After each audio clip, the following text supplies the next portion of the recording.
Quarter 1 की हमारी देश की जीडीपी -23.9% की दर से नीचे गिरी। इसको और नीचे गिरने से किसने बचाया?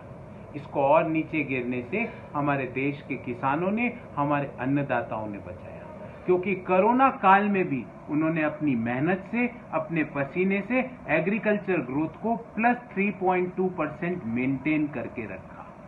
और इसी कोरोना काल में सरकार ने उनके साथ क्या बर्ताव किया?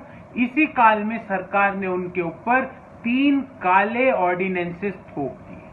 पहला ऑर्डिनेंस है कॉन्ट्रैक्ट फार्मिंग से रिलेटेड, जिसमें सरकार ने यह व्यवस्था करने की चेष्टा की है कि वो हिंदुस्तान के देश की खेती अपने सूट बूट के दोस्तों के हवाले कर देगी। दूसरा ऑर्डिनेंस है एग्रीकल्चर प्रोड्यूस मार्केट कमेटी को बाईपास करने का ऑर्डिनेंस, जिसमें जितनी भी मंडियां हैं जहां पे एक छोटा से छोटा किसान जाकर अपनी उपज को बेच सकता और एमएसपी उसको प्राप्त हो जाती है, उस व्यवस्था को खत्म करने का प्रयास किया गया, जिसमें उनके सरकार के सूट बूट के दोस्त सीधा किसानों से खरीदेंगे और औने पौने दामों में खरीदेंगे।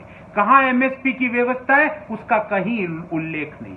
और तीसरा ऑर्डिनेंस है, तीसरा बिल है जो है एसेंशियल कमोडिटी एक्ट में फेरबदल करने का, जिसमें प्याज हो, दलहन हो, खाद्यान्न अन्य हो, उसका कितना भी भंडारण कोई भी अपने पास कर सकता है। तो सूट बूट के दोस्त क्या करेंगे? किसानों से औने पौने दामों में इन चीजों का भंडारण खरीद के भंडारण कर लेंगे और आने वाले समय में उसको बढ़ी हुई कीमत पर बाजार में बेचेंगे। तो किसान का कोई फायदा नहीं, उपभोक्ता का कोई फायदा नहीं, फायदा किसका? सूट बूट के दोस्तों का।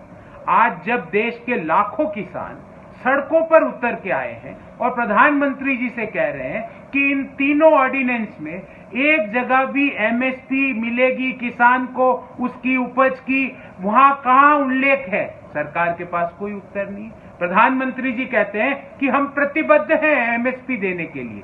सर, आप तो प्रतिबद्ध थे 15 लाख रुपए हमारे खातों में देने के लिए भी।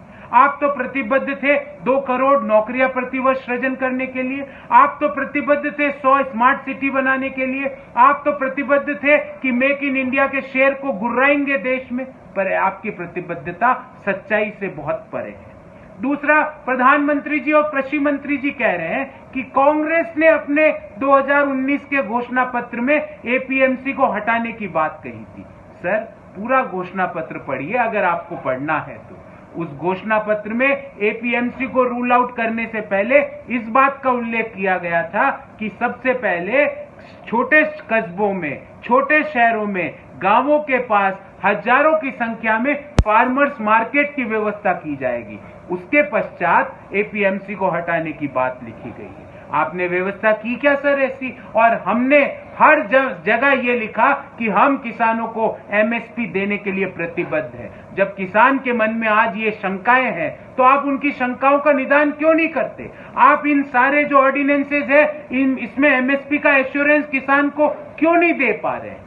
मैं सरकार से ये कहना चाहूंगा कि सर, मैं प्रधानमंत्री जी से अनुरोध करना चाहूंगा, कृषि मंत्री जी से अनुरोध करना चाहूंगा कि सर, इन किसानों ने सबसे बुरे समय में भी हमें और हमारी जीडीपी को नीचे गिरने से बचाया। इनके साथ इस तरह का दुर्व्यवहार नहीं होना चाहिए। इनको इनकी एमएसपी स्वाभिमान के साथ उपलब्ध हो, ऐसी व्यवस्थाएं इन ऑर्डिनेंस में की जानी चाहिए, जो कि अभी नहीं।